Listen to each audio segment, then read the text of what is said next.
ಹಳ್ಳಕ್ಕೆ ರಸ್ತೆ ನಿರ್ಮಾಣ ಮಾಡೋದಕ್ಕೆ ಸರ್ಕಾರದಿಂದ ಅನುದಾನ ನೀಡದ ಕಾರಣ ಗ್ರಾಮಸ್ಥರೇ ಹಣ ಹಾಕಿ ರಸ್ತೆ ನಿರ್ಮಾಣ ಮಾಡಿಕೊಂಡಿರುವ ಘಟನೆ ನಡೆದಿದೆ.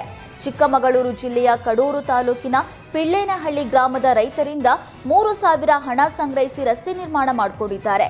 ಪಿಳ್ಳೇನಹಳ್ಳಿ, ಕಾಲುವೆಹಳ್ಳಿ, ಗಂಗಬಸವನಹಳ್ಳಿ ಗ್ರಾಮಗಳಿಗೆ ರಸ್ತೆಗಾಗಿ ಗ್ರಾಮಸ್ಥರು ಹಲವು ಬಾರಿ ಮನವಿ ಮಾಡಿದ್ರು. ಆದರೆ ಅಧಿಕಾರಿಗಳು ಹಾಗೂ ಜನಪ್ರತಿನಿಧಿಗಳು ಯಾವುದೇ ಆಸಕ್ತಿ ತೋರದ ಹಿನ್ನೆಲೆ ಬೇಸತ್ತಿರುವ ಗ್ರಾಮಸ್ಥರು ತಾವೇ ರಸ್ತೆ ಮಾಡಿಕೊಂಡಿದ್ದಾರೆ. 3 ಲಕ್ಷ ವೆಚ್ಚ ಮಾಡಿರುವ ಗ್ರಾಮಸ್ಥರು ಸುಮಾರು 3 ಕಿಲೋಮೀಟರ್ ರಸ್ತೆ ನಿರ್ಮಾಣ ಮಾಡಿಸಿದ್ದಾರೆ. ತಿಂಗಳ ಹಿಂದೆ ಉಡುಪಿಯ ಮಲ್ಪೆ ಬಂದರಿನಲ್ಲಿ ಮೀನು ಕದ್ದ ಆರೋಪದಲ್ಲಿ ಮಹಿಳೆ ಮೇಲೆ ಹಲ್ಲೆ ನಡೆದಿತ್ತು. ಈ ವೇಳೆ ಜಾತಿ ನಿಂದನೆ ಪ್ರಕರಣವೊಂದು ರಾಜ್ಯದಾದ್ಯಂತ ಸದ್ದು ಮಾಡಿತು. ಈ ಘಟನೆ ನಡೆದಾಗ ಮಲ್ಪೆ ಬಂದರಿನ ಸರ್ವತೋಮುಖ ಅಭಿವೃದ್ಧಿಗೆ ಜಿಲ್ಲಾಧಿಕಾರಿಗಳು ಹಲವು ಸೂಚನೆ ನೀಡಿದ್ರು. ಬಂದರಿನಿಂದ ಭದ್ರತೆ, ಕಳ್ಳತನಕ್ಕೆ ಕಡಿವಾಣ, ಪೊಲೀಸ್ ಔಟ್ ಪೋಸ್ಟ್ ಸೇರಿದಂತೆ ಹಲವು ಎಚ್ಚರಿಕೆ ನೀಡಲಾಗಿತ್ತು. ಆದರೆ ಇದುವರೆಗೂ ಬಂದರಿನಲ್ಲಿ ಜಿಲ್ಲಾಧಿಕಾರಿ ನೀಡಿದ್ದ ಯಾವ ಒಂದು ಸೂಚನೆ ಕೂಡ ಪಾಲನೆಯಾಗಿಲ್ಲ. ಮಲ್ಪೆ ಬಂದರು ಮತ್ತೆ ಮೊದಲ ಸ್ಥಿತಿಗೆ ತಲುಪಿದೆ.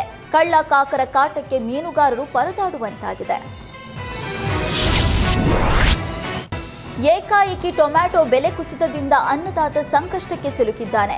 ಚಿತ್ರದುರ್ಗದ ಸಜ್ಜನಕೆರೆ ಗ್ರಾಮದ ರೈತ ಟೊಮ್ಯಾಟೊ ಬೆಳೆಯನ್ನೇ ನಾಶ ಮಾಡಿದ್ದಾನೆ. ಸಜ್ಜನಕೆರೆ ಗ್ರಾಮದ ರೈತರು 20 ಎಕರೆಗೂ ಹೆಚ್ಚು ಟೊಮ್ಯಾಟೊ ಬೆಳೆದಿದ್ರು.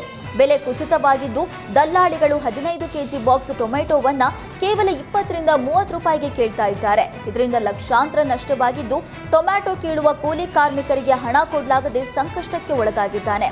ಇದರಿಂದ ಬೇಸತ್ತ ಸಜ್ಜನಕೆರೆ ಗ್ರಾಮದ ರೈತ ಹರೀಶ್ ತಾನು ಬೆಳೆದಿದ್ದ 2 ಎಕರೆ ಟೊಮ್ಯಾಟೊ ಬೆಳೆಯನ್ನ ನಾಶ ಮಾಡಿದ್ದಾನೆ.